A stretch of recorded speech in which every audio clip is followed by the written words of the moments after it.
안녕하세요. 대기업의 이경민입니다. 현대일렉트릭입니다. 현대일렉트릭이 또 한 번 움직임을 보여주고 있습니다.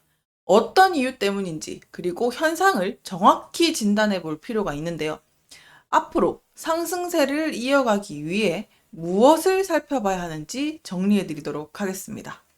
네, 바로 보시게 되면요. 현대일렉트로닉이 바로 3일 전부터 거래량 동반과 함께 추가 상승이 연일 이어지고 있는데요. 더불어서 외국인의 매수세가 굉장히 강하게 들어오고 있습니다. 바로 어제였죠. 한국 시간으로 11시에 트럼프와 해리스가 미국 대선 토론을 앞두고 두고 격돌을 했었는데요. 결과는 이랬던 것 같습니다. 아무래도 이번 토론을 통해서 혜택을 입은 쪽은 해리스라고 봐야 될 것 같은데요. 해리스 민주당 후보가 TV 토론에서 판정승을 거두게 되면서 지지율이 상승을 했습니다. 따라서 해리스 후보와 관련된 종목들이 대표적인 수혜주를 받게 되면서 주가가 상승을 했었는데 그 수혜주가 바로 현대일렉트릭도 꼽히게 된 것이다 라고도 볼 수 있겠습니다. 그럼 해리스와 이 신재생에너지의 현대일렉트릭이 관련주로 묶인 이유가 뭘까요? 일단 해리스 부통령은요, 신재생에너지 확대랑 탄소 배출 감축을 두고 주요 정책으로 삼고 있는 후보입니다.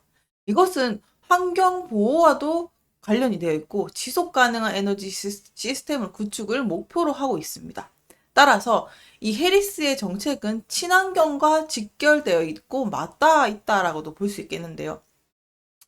이 정책은 친환경이랑 청정에너지 발전을 계속 촉진시키면서 산업에 긍정적인 영향을 미치지 않을까라고 내다보고 있습니다.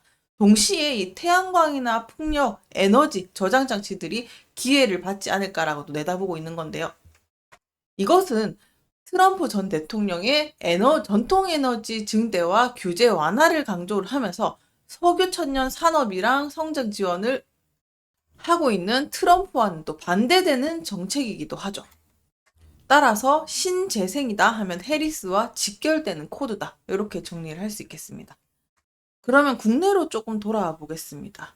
우리나라 국회 2차 전지 포럼 창립을 열었었는데요. 이날 국회에서 2차 전지 포럼을 창립을 했었는데 박성민 국민의회 의원과 신영대 더불어민주당 의원이 공동으로 창립 총회를 열면서 국회의원 15명이 참여를 했는데요.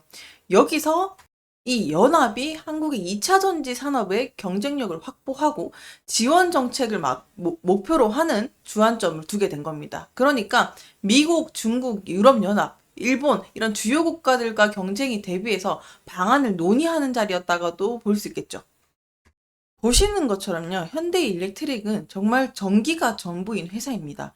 전력기, 변압기나 고압 차단기만 해도 거의 주요 제품군의 50% 이상을 차지하고 나머지 화전기기라든지 배전기가 나머지 16%, 31%를 차지한 만큼 전부가 전력기기와도 연관되어 있는 기업이다라고도 볼 수 있겠습니다.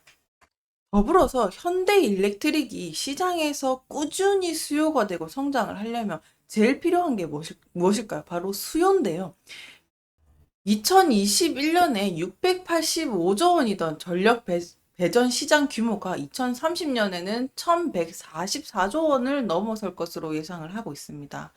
이유가 중요한데요.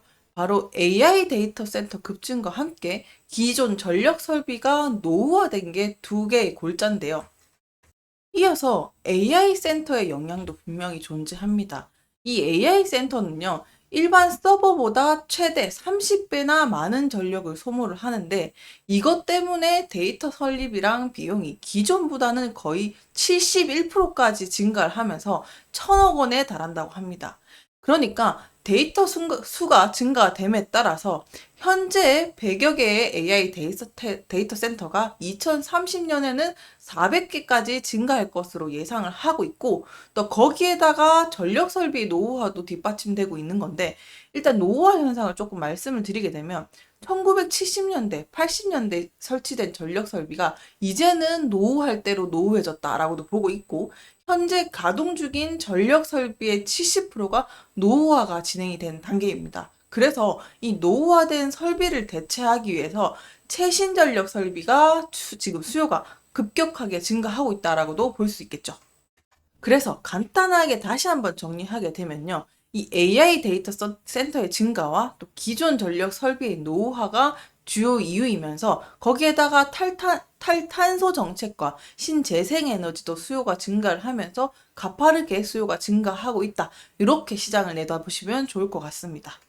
네, 제가 앞서 앞으로는 이것을 살펴봐야 한다고 말씀을 드렸는데요. 그 정답은 이 슈퍼사이클에 있다고 말씀드릴 수 있을 것 같습니다. 이유는요. 앞으로 전력 시장이 향후 10년 동안 호황을 맞이할 수 있는 시기가 도래하지 않았나라고도 보고 있는 건데요. 우리나라의 노후와 함께 미국과 유럽도 마찬가지인 상황인 것 같습니다. 일단 미국은요, 노후 전력망 교체랑 신규 전력 수요가 대응하기 위해서 대규모 지금 투자가 진행이 되고 있습니다. 더불어서 유럽은요, 에너지 안보 필요성이 부각이 되고 있으면서 전력 수요도 급증하고 있습니다. 이렇게 되면서 생각해 볼 수 있는 것은 무엇이냐? 미국이 중국산 변압기 수입을 배제하고 유럽과 일본 또 자국 내에는 성배 전망을 구축소에 집중을 하면서 한국 전력 기계 업체들이 또 반사이익을 또 얻고 있는 건데 특히나 여기에 현대 일렉트릭도 수출 비중을 확대하고 있다라고도 볼 수 있는 상황인데요. 다시 정리하게 되면 앞으로 10년 동안 슈퍼사이클을 탈 수 있는 이유 5가지로 정리해서 말씀드릴 수 있을 것 같습니다. 그러니까 첫 번째로는 기술 발전을 통해서 지금 데이터 수요가 계속 증가를 하고 있죠. 뭐 인공지능과 데이터 센터 덕분에 전력 수요가 또 급증하고 있고 거기에 따라서 데이터 처리 저장 능력을 위해서 전력 소모가 많아지면서 이 전력망 기기에 대한 투자가 필요가 요구가 되고 있고 더불어서 신재생 에너지가 확대되고 있죠. 이 기후 변화에 대응하기 위해서 신재생 에너지가 도입이 늘어나게 되면서 기존의 전력망을 업그레이드하거나 새로운 전력망을 구축해야 하는 상황이 도래했고 더불어서 또 세 번째는 전기차의 보급 확대를 꼽을 수 있겠죠.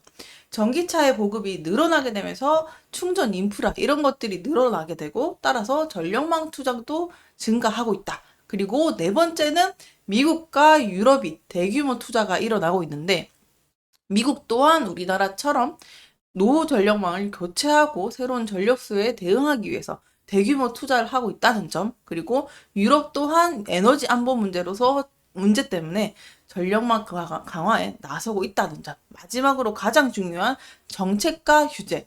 각국의 정부가 이제 에너지 정책과 규제, 전력망 투자와 관련해서 사업을 촉진하고 있다. 그래서 에너지 안보라든지 기후 변화, 전력망 이런 것들을 이유로 정부 지원이 투자를 계속 확대하고 있다. 이렇게 정리를 할 수 있을 것 같습니다.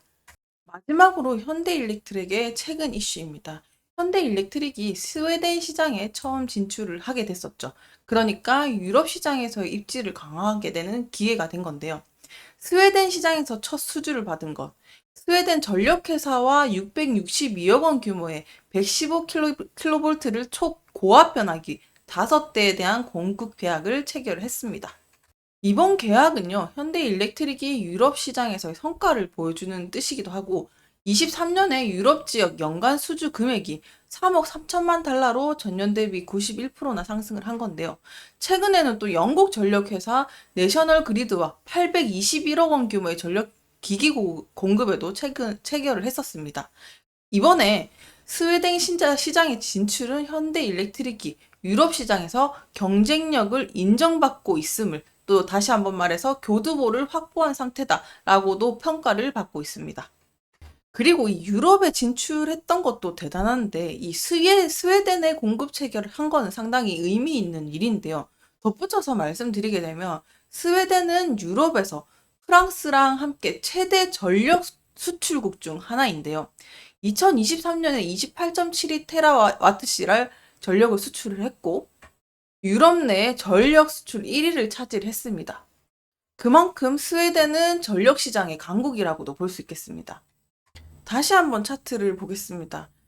현대일렉트릭이 주가가 연초부터 사실 가파르게 상승을 해왔었습니다. 또 몇 달 전에 최근이었죠. 전고점을 뚫고 이익 실현 매물과 함께 약간 계속 하락세가 이어져 왔었는데요.